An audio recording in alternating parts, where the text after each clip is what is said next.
Hey guys, into the end here. It is now at the end of the month. We are halfway through the day on November 30th. So I think ladder is going to reset at the end of today, so around midnight. And unfortunately for this month, I may not be able to get into top 100 masters in ranked because because it's so boring and tedious. Um, I I climbed into masters in ranked at around 1100 ranks, like 1150 or something like that.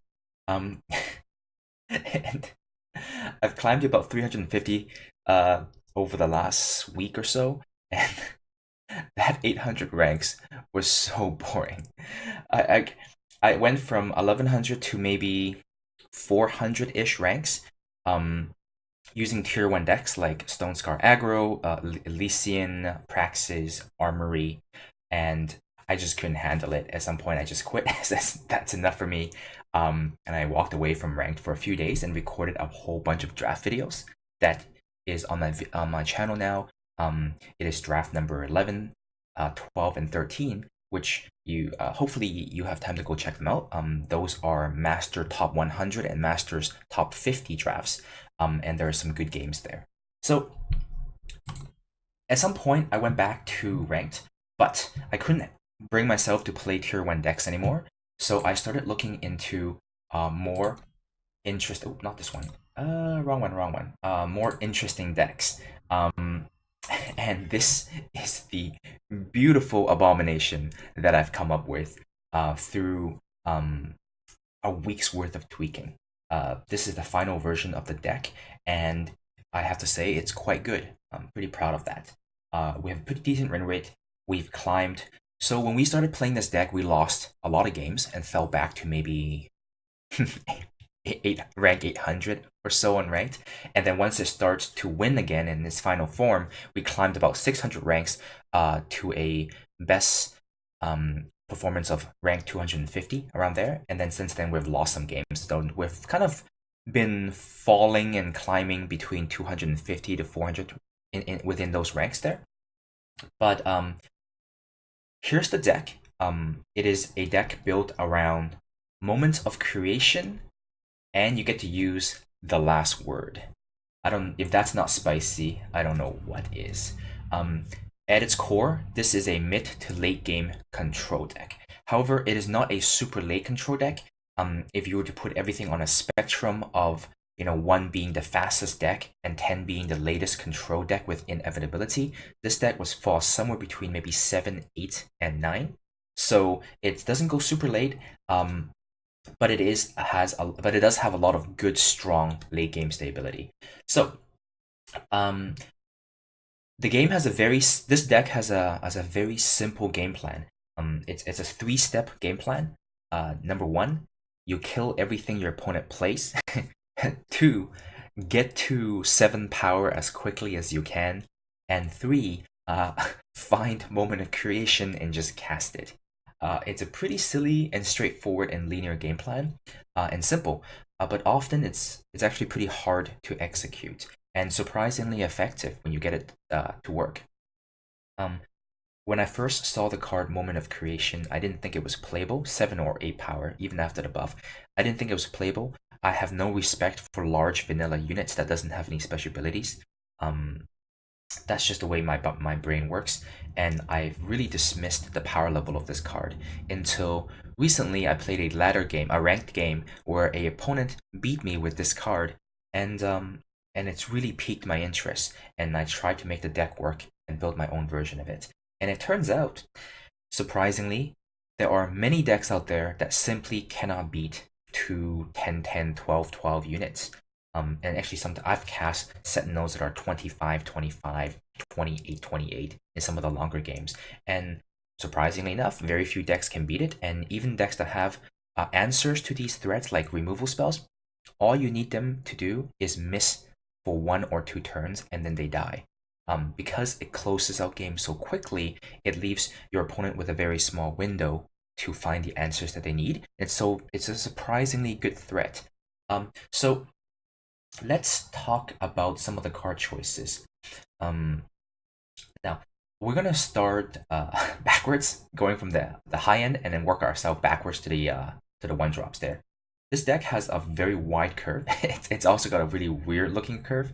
And we have one drops all the way up to nine drops. Well, a single nine drop. So we'll start with the power base. The power base of this deck is not perfect. I have to admit that. I have lost a lot of games from influence screw, and also power screw. Sometimes you draw too many, sometimes you draw too little, and sometimes you don't draw the right power influence. And that's going to happen until we have a better solution to the power base, and maybe you guys can help me figure out a better one. But this is what I have at the moment. It's serviceable, but I would definitely say the power base is not perfect. Starting with Last Word, this is a surprisingly good card in this deck. I've always been very intrigued by this card because it's very powerful. It's really interesting. I love the idea of this weapon. It's very expensive, and it's very hard to cast, so not a lot of decks can use it. And a lot of decks that have the ability to cast cards like this, very often you don't want a card like this. You know, when you're playing a very heavy late game shadow deck, usually you would just use Vera the Fate Touch, and that gives you a lot of recursion of units, a lot of sustainability, card advantage, and it's a very powerful card. So there's no need for a card like Last Word. And the reason why Last Word works really well in this deck is because of our game plan. The first part of our game plan is to kill all of your opponent's units, and Last Word is only effective when your opponents don't have units, or if they play one unit at a time. So at the end of the game, when you have the power to play this card, and you've successfully basically wiped away your opponent's board, and you're both just kind of top decking for more threads, being able to play the Last Word essentially wins you the game. Because most people who are top decking would not be able to play multiple threads on the same turn. And if they do get to play multiple threads, when you have Last Word in play, all of your spells get deadly as well. So Torch, Vera's Favor, and Extract will actually kill any unit regardless of size. So it's really effective on killing. So if you can just hold on to some of these sort of early game removal spells that are otherwise useless late game, in this deck they can still be very useful. So I've actually won quite a few games with Last Word, very often against Chalice opponents, other late game control opponents like Zenin. Zenin mid-range decks are surprisingly controlling with a lot of unit removal, and Last Word is the perfect answer for that kind of deck, and they typically play one thread at a turn, and very few direct damage spells, other than their Vera's Favors. So this card's worked out quite well for me. I like it as a one-off. Sometimes you draw it early in the game, and it's pretty miserable, but for the late game power, I think it's worth one copy. And besides, if you have a Last Word sitting around, where else would you use it? Moment of Creation is the namesake of this deck. In this deck, it's very good. Usually when you get to 7 power, it's at a minimum 6, 6, 7, 7 size, and it doesn't take a lot of work to make it 10, 10, 12, 12, because you have a lot of cards in your deck that just filters themselves. And like I said before, surprisingly, having 2 giant vanilla units in the deck, in play, is often good enough. And this card is also one of your few sources of card advantage, because they're going to need to take multiple spells to get rid of these 2 Sentinels. Either many burn spells, or at the very least 2 removal spells, or a unit plus a trick of some kind to kill one of your units. So I think this card is very powerful. If you can cast this card 2 or 3 times in a game, you typically will win that game. Finding it, though, sometimes can be tricky. Zendal's Gift is one of the most powerful cards against control decks. So as a one-off, it's a bit of a haymaker in long stalled out games. It gives you a very good chance of beating decks like Chalice and opposing control decks.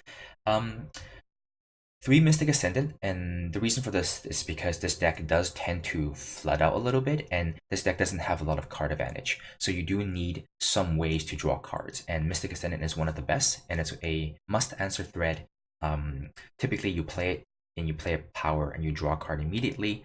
Often enough, your opponent will have a removal spell saved up, and they'll use it on the Mystic Ascendant, but then that also means they have no removal spells left for the Moment of Creation, which will win you the game. So this card, and also if your opponent can't kill it for a few turns, you will run away with the game. So this card is just very powerful. Strain to Shadow in this deck is both a very good offensive and defensive option. Defensively, you need this card to clear the board because all of your other removal spells are 1-for-1 removal. Against decks that like to go wide, like Stone Scar aggro, Skycrag aggro, or even a lot of the time and praxis based decks that likes to go wide, you do need to play this a few times to stabilize the board. It's also passively quite good against any decks that likes to do void shenanigans. Decks that have a lot of Dawnwalkers, decks that likes to recur things with Vera, Memory Dredger, or Dark Return. Once you use Strange Shadows, chances are their health will be in negatives, and they can't Dark Return or recur their units. It's good against Zenin that uses Auric Interrogators and Dawnwalkers. It's also very effective against basically any time-based deck, and also very effective against any token-based deck, which happens to be usually Praxis. Okay, Zenin Augury is nothing more than a filter. It just helps you find the cards that you need.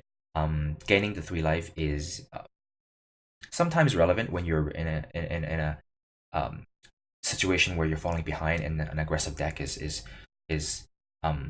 really pressuring your life total early. Then this helps a little bit. But typically, if you're playing against an aggro deck and you're wasting your turn 4 playing this card, you're doing very poorly, and you're likely going to die the next turn unless you find a stray into shadows. But yeah, it's a spell. It puts itself into the void, so it buffs your moment of creation, and it also helps you find it. So this card's quite good in this deck. 3 Sandstorm Titans, and this is actually a concession to one specific deck, and that is Skycrag aggro.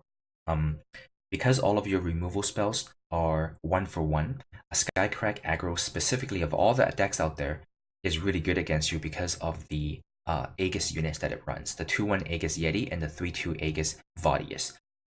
If you're trading him 2 cards per 1 unit, you're going to fall behind and you're going to lose that game. Especially because early in the game, it's not even about the card advantage, it's about time. If you're going to have to Varus favor his 2-1 Yeti on your turn 2, and then use another removal spell to kill a 2-1 on turn 3, and your opponent is busy playing 4-2 charge, overwhelm, more 2-1s, 3-2 Aegis, you are going to lose that game very quickly. And even if you find Stray into Shadows on turn 5, chances are you're not going to be able to clear away his Aegis units, and you're still going to lose that game. And Sandstorm Titan is one of the best defenses against Skycrag aggro. Permafrost can't do it. Burn spells can't really do it unless it's combined with another unit, in which case they lose 2 things. And they have to waste power to kill your Sandstorm Titan, further setting them back behind on Temple. So Sandstorm Titan is kind of a necessary evil here against Skycrag aggro, but it's also passively good against most other decks. It's just a very strong unit in general. But we do have to be careful of using too many units in our deck because we want to maximize the number of spells that we run to make sure the moment of creation is good when we play it. So 3 copies of Sandstorm Titan. For Death Strike, self-explanatory. We need unconditional hard removal spells against very powerful threats. For example, Tavert is something you absolutely do need to get rid of. So for Extract, you gain 3 life, and very relevant against aggressive strategies. But what's actually more important in our deck is that you can look at the top card of your deck. And sometimes when I have nothing to do against another deck, I would just shoot my opponent in the face with this card just to help filter our draws a little bit. So this card is another core necessary piece of our deck here. Banish, Varus Choice. The split of 2 and 2 is very flexible. You can go 3-1, 4-1, 0, whatever you like. They're just flexible removal spells that can be randomly good in certain situations. Varus Favor, 4 copies. This is treated more as a power source in our deck. The incidental damage and lifesteal is just gravy. Okay. Quarry is the perfect card. It filters through your deck, looks for things that you need, and it also is a spell that puts itself into the void, buffing your moment of creation. So this is an automatic inclusion and a core piece of the deck. Seek Power, Find a Way, helping us with color fixing and power sources. This deck does go up to 9 power, so these cards are very important. Find a Way is especially good because it echoes and it puts 2 copies of spells into your void for moment of creation. Torch is self-explanatory. It's the most cost-efficient and most flexible removal spell in the game. If you're playing red, just put in Torch. 4 copies of Sabotage is another very good card for this deck. It's a spell. It works with Moment of Creation, and the current meta, I think every single deck you run across is gonna have something good for you to hit with Sabotage. Every tier 1 deck, there's something great. If you're played against Stonescar aggro, taking away their rally is potentially game winning. Even taking away the first Torch or first Annihilate so that they can't kill your Sandstorm Titan when you play it as a blocker is often good enough. Against Chalice, you take away their Chalice, there's no game. So anyway, Sabotage is very versatile. It's very good in this deck, and especially right now when there's something to hit against every deck out there, Sabotage is at its best in the current meta. So this is the whole deck. The best thing about this deck is that it has the tools to beat every other deck in the format. It is highly flexible. It has answers for everything, and I feel like there are no matchups when I play a game that I feel like I cannot beat. But there's a very heavy price that we pay for that kind of power and flexibility, and the price is variance. Because this deck has cards from 1 to 9 drop, and it has a lot of very specific cards that you need for specific situations. For example, Strange Shadows, Various Choices and Banishes, and Sabotages. These are all highly conditional cards that are exceptionally good in specific situations and mediocre in other situations. So you do need to draw the right part of your deck against your opponent during the right stage of the game. You know, drawing a bunch of 5 and 9 drops in the beginning of the game against aggro decks, you're going to automatically lose that game. Drawing a bunch of early game unit removal against a control deck or like Armory, you're also going to lose that game. So the deck does fold in on itself because of variance, and that is the price we pay for the ability to beat every deck, and the price is the ability to lose to every deck, or in fact, the ability to lose to itself, really. So when you play this deck, and if you choose to play this deck, you are going to have a certain percentage of the time where you're just going to lose, and there's nothing you can do about it, and it has nothing to do with your opponent. But when a deck runs well, it's fun, it's spicy, and it's very, very powerful. I have a bunch of gameplay videos recorded from earlier in the week, so just keep in mind that when you watch the deck tech and the gameplay videos, they're not linear. So, you know, some things happen before others. So just keep that in mind. And in the gameplay videos, there are some version of the deck where there's one or two card difference. For example, in the earlier versions of the deck, I run 4 copies of Sandstorm Titan and only 2 copies of Mystic Ascendant. And there's also been some versions where I run 1 more copy of Various Choice and 1 less copy of Seek Power. So, you know, very, very minor small tweaks, but overall the deck has remained consistent for the most part. So just keep that in mind, but this is my latest version, and I believe this is the most fine-tuned version. Okay, all right. As always, thanks for watching.